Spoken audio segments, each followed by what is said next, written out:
My dear students, I am Vijendra Yadav.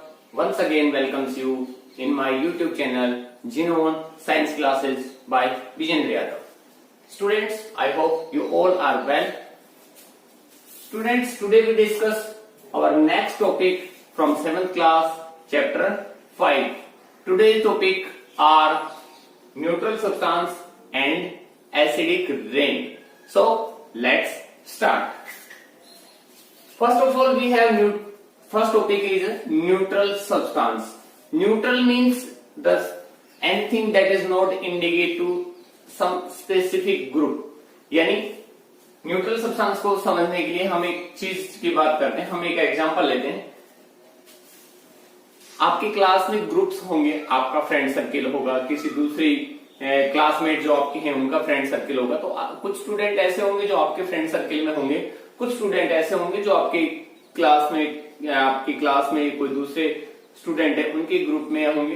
लेकिन वहां कुछ एक्सेप्शनल केसेस आते हैं. कुछ ऐसे 2-4 स्टूडेंट्स भी आपको मिलेंगे, आपके क्लासमेट ऐसे भी मिलेंगे जो ना आपके ग्रुप में है ना दूसरे ग्रुप में है, वो न्यूट्रल है. ऐसे ग्रुप को हम न्यूट्रल बोलते हैं.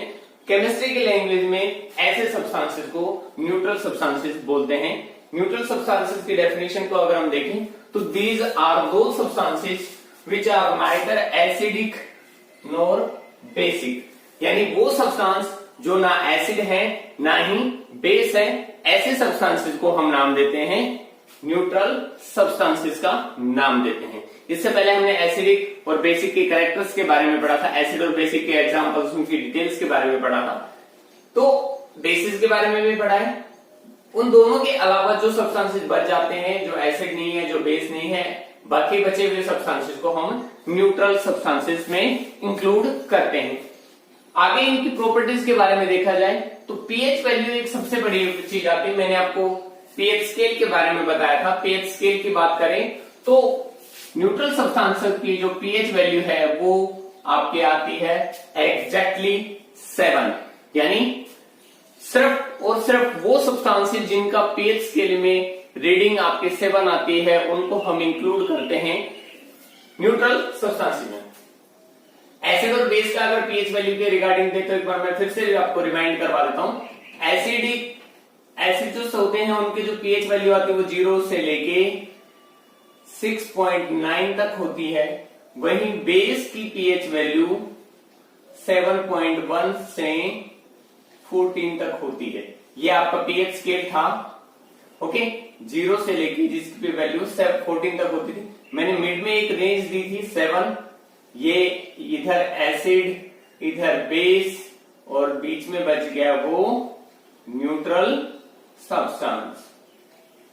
ओके, तो सिर्फ न्यूट्रल सब्सटेंस की वैल्यू सिर्फ कितनी होती है, पीएच वैल्यू सिर्फ कितनी होती है, 7 पीएच होती है. ऐसे सब्सटेंसेस को ही हम इंक्लूड करते हैं हम किसमें, न्यूट्रल सब्सटेंसेस में. ओके, एक another one property of neutral substance is that they do not change a color of any dye.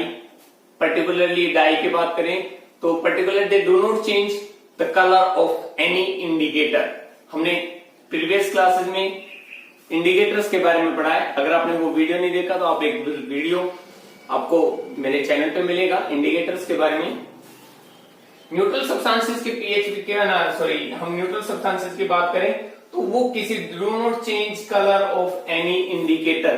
किसी भी इंडिकेटर में वो अपना कलर चेंज नहीं करते हैं. कैसे, हम एग्जांपल्स लें तो टर्मरिक पेपर ले लीजिए. जो येलो होता है वो न्यूट्रल सब्सटेंस में येलो ही रहेगा. ब्लू लिटमस पेपर है वो आपके ब्लू है तो ब्लू ही रहेगा. रेड लिटमस पेपर है तो वो रेड ही रहता है. ऐसे ही चाइना रोज जो लाइट पिंक कलर का था वो लाइट पिंक कलर का ही रहता है. ये न्यूट्रल सब्सटेंस की प्रॉपर्टी. एक और इंपॉर्टेंट प्रॉपर्टी आपके हायर क्लासेस में आपको देखने को मिलेगी.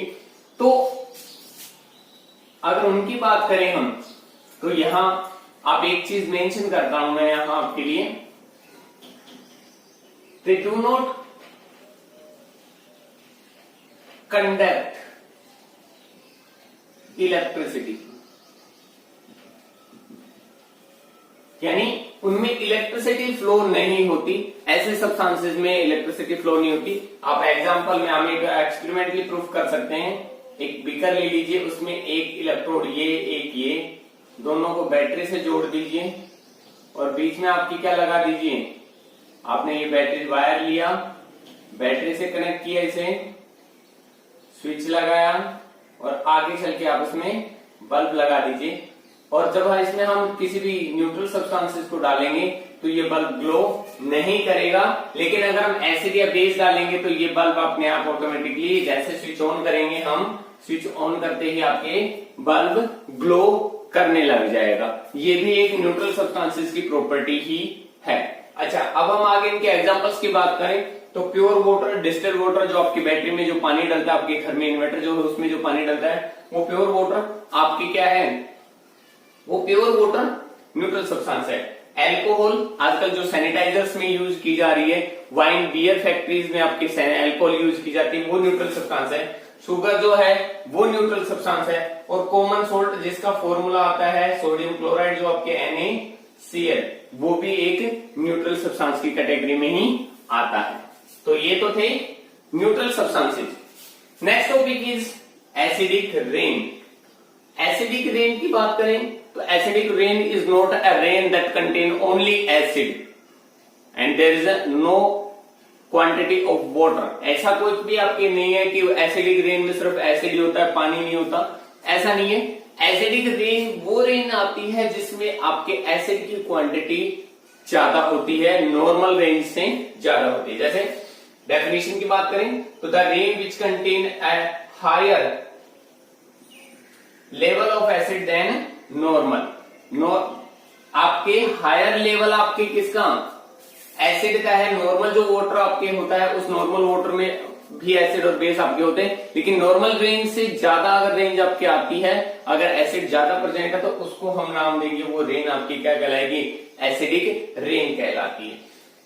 एसिडिक रेन के कॉजेज क्या है, what are the real causes of acidic rain. तो एसिडिक गैसेज जितनी भी हैं, कॉजेज की बात करें तो एसिडिक गैसेज जितनी भी हैं, जितनी भी एसिडिक गैसेज हैं, जैसे मैंने एग्जांपल दिया है कार्बन डाइऑक्साइड है, नाइट्रोजन डाइऑक्साइड है, सल्फर डाइऑक्साइड जैसी गैसेज जो हार्मफुल गैसेज हैं, और बेसिकली इनका प्रोडक्शन क्या होता है, by release by the fossil fuel combustion. जो fossil fuel, petrol, diesel, kerosene, ये जितने भी फ्यूल्स आते हैं इनके कंबशन से, इनको जब हम जलाते हैं तो इनके जलने के साथ में जब इनका कंबशन होता है तो उनमें ये हार्मफुल गैसेज रिलीज होती हैं, और यही हार्मफुल गैसेज वाटर के साथ रिएक्शन करती हैं और बनाती क्या है, एसिड का फॉर्मेट। क्या बनाती हैं, एसिड बनाती हैं। अब देखिए एसिड कैसे बनता है। CO2 जो है, कार्बन डाइऑक्साइड, वो वाटर के साथ रिएक्शन करती है और कार्बोनिक एसिड बनाती है, H2CO3। और ये एसिड कौन सा बनाएगी, कार्बोनिक एसिड।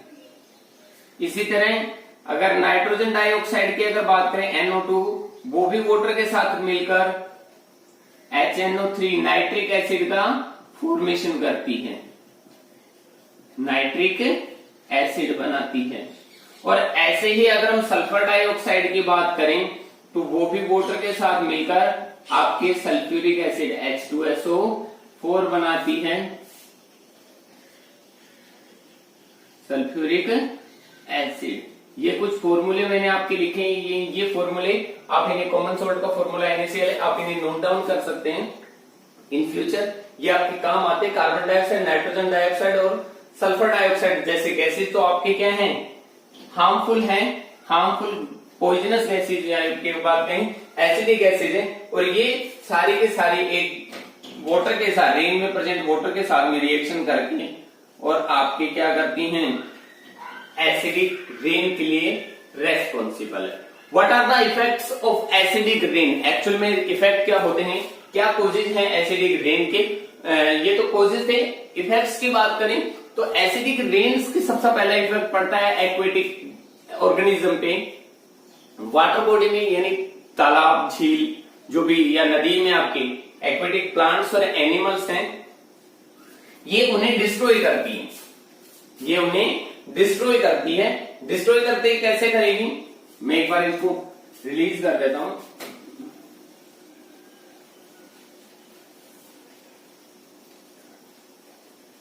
इफेक्ट्स की बात कर लेते हैं हम। तो सबसे पहला इफेक्ट आपके हैं, इफेक्ट की बात करें तो डैमेज करती है या फिर हम कहें किल करती है एक्वेटिक प्लांट्स और एनिमल्स को, प्लांट्स एंड एनिमल्स को। ये प्लांट्स और एनिमल्स सेंसिटिव होते हैं आपके, और ये सेंसिटिविटी की वजह से आपकी क्या होती है, ये जैसे लेवल ऑफ एक्वेटिक ऑर्गेनिज्म है, एक्वेटिक ऑर्गेनिज्म का बढ़ता है, सॉरी वाटर में एसिड की क्वांटिटी बढ़ती है, तो सबसे पहले प्लांट्स और एनिमल जो पानी में थे एक्वेटिक, जैसे मछलियां, मेंढक, ये डिस्ट्रॉय हो जाते हैं, और जिसकी वजह से क्या होता है, पोल्यूशन होता है, वाटर पोल्यूशन होता है। सेकंड, इसी की वजह से वाटर पोल्यूशन होता है, वाटर पोल्यूशन, ठीक है। एक्वेटिक एनिमल्स मरेंगे तो वो पानी पोर्टेबल से आपके कैसे हो जाएगा, डर्टी हो जाएगा, उसका इफेक्ट पड़ेगा। थर्ड, डैमेज करते हैं क्रॉप्स एंड प्लांट्स को। क्रॉप्स आपकी जो फसल है उसको, और आपके प्लांट्स को डिस्ट्रॉय करते हैं। जैसे ही ये एसिड किसी भी प्लांट की लीफ पे गिरेगा तो लीफ को डैमेज करता है। लीफ अगर प्लांट की डैमेज होगी तो leaf are the food factory, वो फूड का फॉर्मेशन करते हैं। लीफ के फूड फॉर्मेशन की वजह से आपकी लीफ अगर डैमेज होगी तो फूड का प्रोडक्शन बंद हो जाएगा। विदाउट फूड प्लांट और जो आपकी क्रॉप है वो पूरी तरह से डिस्ट्रॉय हो जाती है। इसके साथ साथ ये डैमेज करते हैं किसी भी मोन्यूमेंट्स, हिस्टोरिकल मोन्यूमेंट जो आपके हैं, स्मारक हैं, किसी भी तरह के आपके जो अगर हम बात करें किसकी, किसी ब्रिज जो आयरन ब्रिज है, या फिर आपकी जो बिल्डिंग्स हैं, उनको भी ये एसिडिक रेन आपके जब उन पे गिरती है तो उस एसिडिक रेन का इफेक्ट आपके उन बिल्डिंग्स, उस ब्रिज और हिस्टोरिकल मोन्यूमेंट्स पे होता है, धीरे धीरे वो उसको डैमेज कर देती है। कंट्रोल करने के लिए हमारे पास एक ही है, how can we control, we should reduce. Control करने की बात करें तो कंट्रोल करने का हमारे पास एक तरीका आता है, रिड्यूस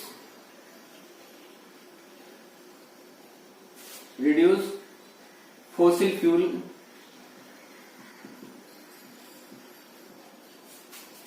कंजप्शन।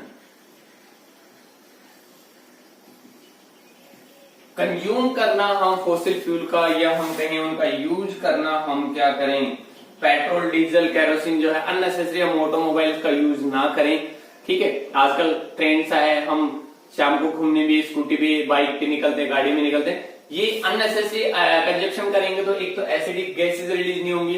कार्बन डाइऑक्साइड आपके एसिडिक रेन के साथ साथ ग्लोबल वार्मिंग का भी रेस्पॉन्सिबल है। हम लोग देखते हैं अभी कि टेम्परेचर आपके 42 के समथिंग से भी, 42 से भी अबाउ चला गया समर सीजन में, तो वो रीजन इसी का है, इसी कार्बन डाइऑक्साइड जैसी गैसेज की वजह से ये सब हो रहा है। तो सिर्फ कंट्रोल करने के लिए हम अवॉइड करें अननेसेसरी, चाहे आपके ऑटोमोबाइल्स में हो, फैक्ट्रीज में हो, हम क्लीन फ्यूल का यूज करें, कंबशन कंप्लीट हो ताकि ये गैसेज रिलीज ना हो।